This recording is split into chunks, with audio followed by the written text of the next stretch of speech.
Three people were given the same opportunity. Two turned it into growth. One buried it in the ground and lost everything. This isn't just a story about money. It's about your life, your gifts, and the danger of letting fear decide your future. The parable of the talents is one of Jesus' most challenging teachings. On the surface, it's about money.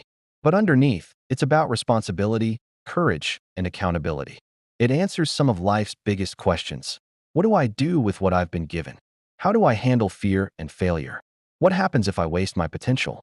Today, we're going to unpack this parable in depth, retelling the story, exploring its cultural background, and applying its lessons to families, leaders, entrepreneurs, and youth.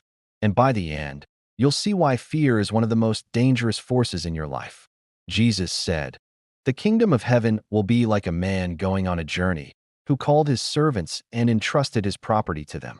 To one, he gave 5 talents, to another 2, and to another 1, each according to his ability. Then he went on his journey. A talent was not a coin. It was a unit of weight, often silver or gold. 1 talent could equal 20 years of wages. This was an enormous trust. The man with 5 talents immediately put them to work and gained 5 more. The one with 2 talents did the same and doubled his investment. But the one with 1 talent dug a hole and buried it. When the master returned, he asked for an account. The first presented 10 talents. "Master, you entrusted me with 5. See, I have gained 5 more." The master replied, "Well done, good and faithful servant. You have been faithful with little. I will put you in charge of much. Enter into the joy of your master." The second presented 4 talents and received the same praise. But the one with 1 talent said, "Master, I knew you to be a hard man, reaping where you did not sow. I was afraid, and I hid your talent in the ground. Here is what belongs to you." The master replied, "You wicked, lazy servant.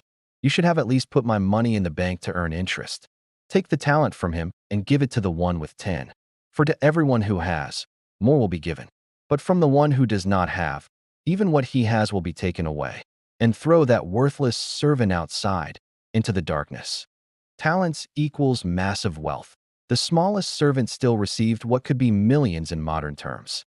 Jesus was emphasizing trust and responsibility. Entrusted, not owned. The money belonged to the master. The servants were managers, not owners, symbolizing how our lives and gifts belong to God. Buried money. In ancient times, burying wealth was common for safekeeping. The servant wasn't irresponsible by cultural standards, but he was unproductive. Fear of failure. The servant's excuse wasn't lack of ability, it was fear. 1. Families. Parents are entrusted with the talents of children.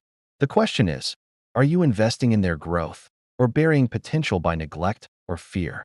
Children, too, are given gifts, creativity, intelligence, unique passions.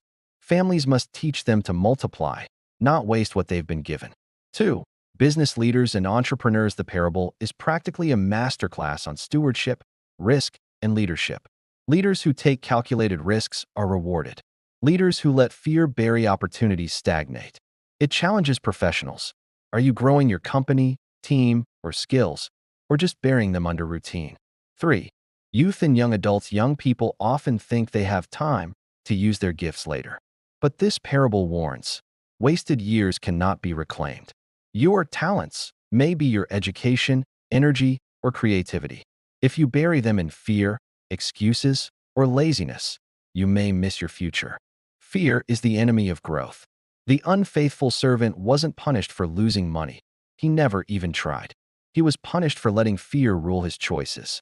Faithfulness matters more than size. The servant with 2 talents received the same reward as the one with 5.